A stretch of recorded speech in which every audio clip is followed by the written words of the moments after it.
Hola a todos! I'm going to cover 7 expressions that are difficult that I've seen come up a lot in GCSE and A-Level reading and listening papers. The majority of students aren't going to be familiar with these, so they're worth learning. So, first up is the verb acabar de. Acabar de means to have just done something. And acabar de is always going to be followed by an infinitive.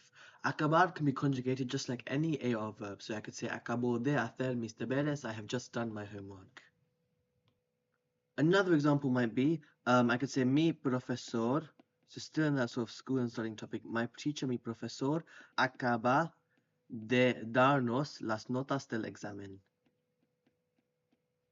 Notas does not mean notes, it means like grades or results. So my teacher has just given us the results from the exam results. And darnos is give us, nos is the indirect object pronoun saying us, and dar is just to give. Acabar is a really common expression in reading and listening, and it comes up in the important verbs category for AQA's GCSE like vocab list. So as part of one of those important verbs, comes up all the time. It's really hard to guess what it means if you don't know it because it's not a cognate by any means. Acabar on its own sort of means to end or to finish, like the verb terminar, which has the same meaning. But acabar de plus an infinitive is to have just done that infinitive. At A-Level, you may see something like tenemos que acabar con la corrupción. So acabar con is like to finish or to defeat something. So the example there was tenemos que, what did I say, acabar con la corrupción. So saying like we have to, tenemos que, the obligation, we have to end, finish corruption, defeat corruption. Okay, moving on. Next, we're going to talk about these infinitives here. All of these sort of mean the same thing. These are super common in A-Level Paper 1, and some of them, specifically these first 3, conseguir, lograr, and alcanzar, come up in the vocab list for GCSE as well. So, starting off with conseguir, I would translate this as to get or to achieve. It has quite a few translations, but those are the main ones, to get something or to achieve something. So, for example, I'm not going to write this down, but I could say conseguí un trabajo. I got a job. I achieved a job. Next one is lograr, which has a really similar meaning. This one is just more of to achieve, but it has a very similar meaning to conseguir. So I could say in terms of medals, to win a medal, to achieve something in terms of like an achievement. Then we've got alcanzar, which I would say is to reach, but it can be used in the same sort of ways as the previous ones to say to reach some sort of level of success. So for example, you could say alcanzó, he achieved in that present tense el éxito, so some sort of success. So it can also be used in sort of achievements and stuff like that, but it also means to reach something that's like physically high up. And llevar a cabo is a really good one I'm going to highlight actually for A-Level, because this means to realize or to carry something out. So like to realize a task, to complete a task. So to realize or to carry out something, to carry out an operation, to execute something. So you could talk about the government carrying out something, scientists carrying out something. And this has the same meaning as realizar. This does not mean to realize in terms of to like figure something out or to become aware of something. It does not mean that. I'm going to put a big X through this. This has that same meaning as llevar a cabo, to carry out something, to realize a task, to make a task happen. So you can, realize an event or realize some sort of dream or objective. Words like una meta, a goal, un objetivo, an objective, also a goal. So with these sorts of words, you're going to see llevar a cabo or realizar. And the last one is cumplir, which is to fulfill as the direct translation, but works the same way as the ones earlier. It can be used for age, so to like achieve a certain age, to turn a certain age, or to achieve a promise, achieve a goal, etc. So it also has that similar meaning of achieve.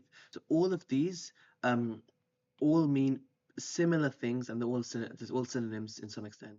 And they're all mostly regular, apart from maybe conseguir, because in the present tense, it's stem changing.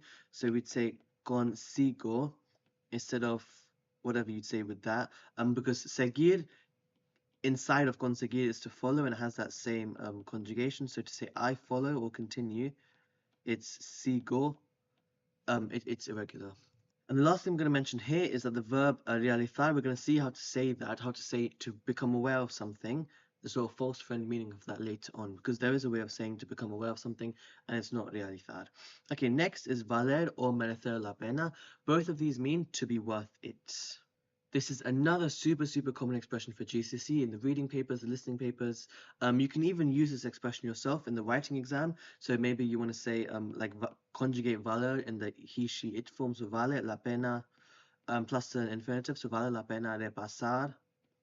Like before an exam, antes del examen, in order to, para sacar buenas notas. So there I'm saying it is worth revising before an exam to get good grades. So vale la pena, it is worth it, or it is worth something. La pena is like the pain or the shame as well. So you're literally saying it is worth the shame or whatever struggle that comes along with whatever task.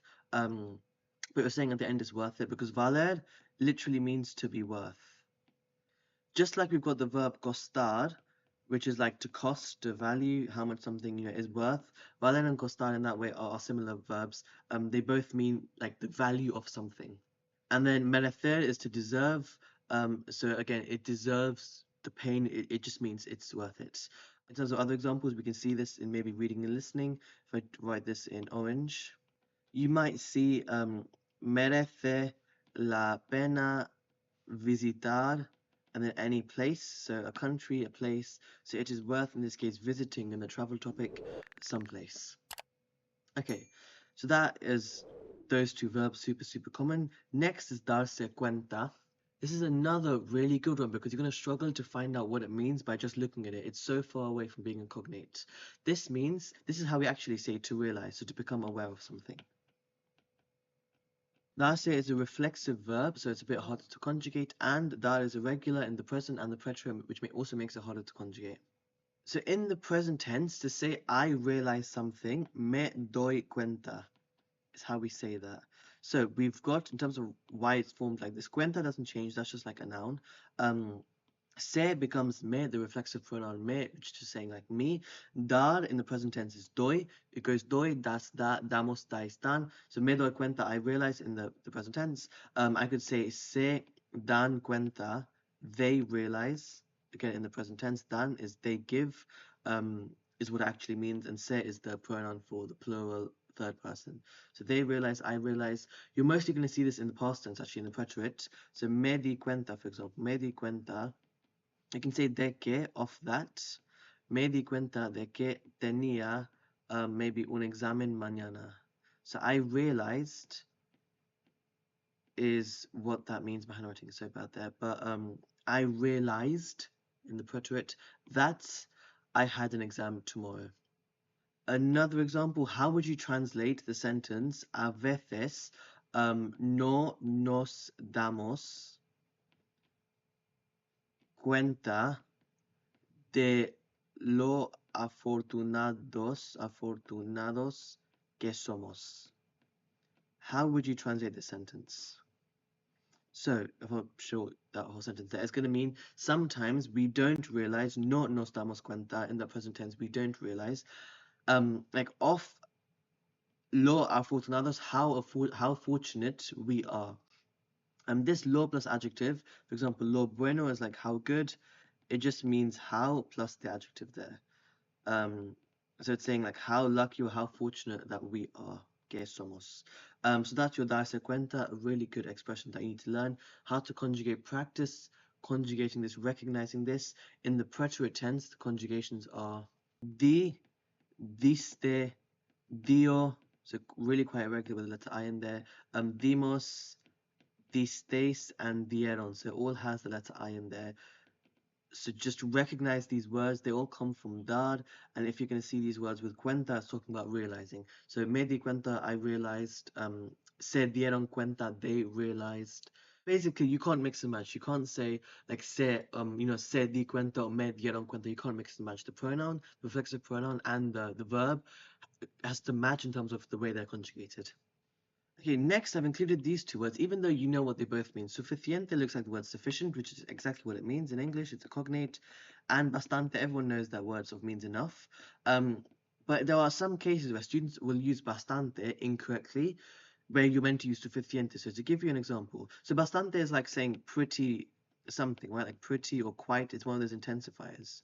It does also mean enough, but I could say mi casa es bastante grande. It's pretty big. It's quite big. Grande.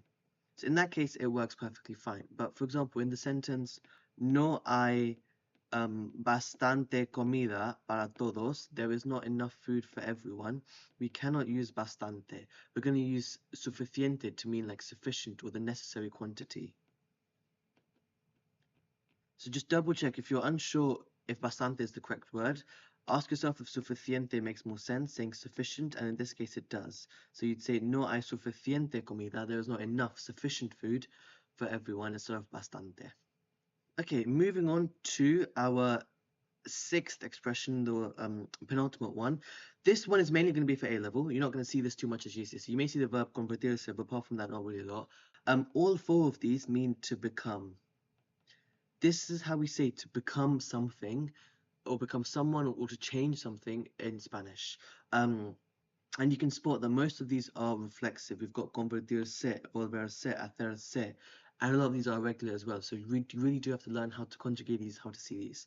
So in terms of examples for each, convertirse, let me do it in a less thick pen. In terms of the democracy, I could say España. So Spain, España, se convirtió. This is the most common way of seeing it in that preterite tense, third person. He, she, it became converted in, se convirtió en una democracia. And I could say the year en 2000, so en 1900, where is it? 78, 1978, in 1978. Yeah? So Spain became, se convirtió. Learn how to conjugate convertirse, search up the endings. It's irregular, so it's them changing the E becomes I there, and the se is just a reflexive pronoun. Most commonly it's going to be convertirse en, so maybe in the translation question you make sure you don't forget that pronoun, not so the preposition en, to convert it into something else. So that's convertirse. Volverse, volver is to return. This is more of a drastic change, I would say. So in terms of emotion, so maybe you could say like mi padre se volvió. Again, in the preterite tense, in that he, she, se volvió. Like agresivo, became aggressive, blah, blah, blah. Yeah. You could use this in terms of even for Raimunda, and in the, if you, for paper two studying the movie Volver, talking about those characters and their sort of emotional changes, like Paco, etc., stuff like that. In terms of the perfect tense, se ha vuelto. The past participle here is also irregular. So this would mean has become. And this one is mainly going to be used for emotions, volverse. Then we've got hacerse. This one is used for jobs, sort of in particular. Oops. So sticking with the preterite, I could say se hizo, he, she became. For the future tense, I could say cuando terminé, and this is going to be the subjunctive, terminé, instead of terminó, la universidad. Shouldn't write la uni. Me haré médico, I will become a doctor. Me haré médico. So that's how it works. In the future tense, HAR is the stem for my third. Again, it's irregular. A lot of these are irregular. Then lastly, llegar a ser. This is probably the easiest one that you can see what it means. You're saying to arrive, to be. But what you're really saying is just to become. So llegar is fully regular apart from the preterite I form where it is stem changing. So llegué, sorry, it's spelled llegué is irregular with the letter U in there, but apart from that, it's fully regular. So I could say llegó a ser. If someone became llegó a ser, in that preterite, he or she became. You're mostly going to see these examples in the preterite tense, but they do work in all the different tenses as well. Another one which I haven't mentioned here, I haven't written it down here, is ponerse, which is used for like emotions, for like temporary emotions. in terms of becoming nervous, that sort of thing. And you're going to use, for example, yeah, to conjugate it like me puse, I became, maybe ill, me puse enfermo. Yeah. Okay. And last but not least is hacer caso, and this means to pay attention. Just a super quick example in the present tense. Los profesores no hacen caso. This is just conjugating hacer, but you should know the conjugations of, even though it's irregular. It's a really important verb. You should know how to conjugate that. So no hacen caso a maybe los alumnos. So the teachers don't pay attention to the students, or don't take notice of the students, or you could swap that around. The students don't pay attention to the teachers, and yeah, just make sure you know how to conjugate hacer in all the different tenses. So that's 7 tricky expressions you'd better learn before your exams. There's a couple that didn't make it onto the list. So for example, dar igual means like to not care or to not matter. So I could say me da igual, I don't care in the present tense. Estar harto de is in your like GCSE vocab list, I believe. It means to be fed up of something. And that's it for this video. So subscribe for more GCSE and A-Level Spanish videos. And for Spanish tutoring from me, head to astarspanish.com/tutoring. Vale, adios.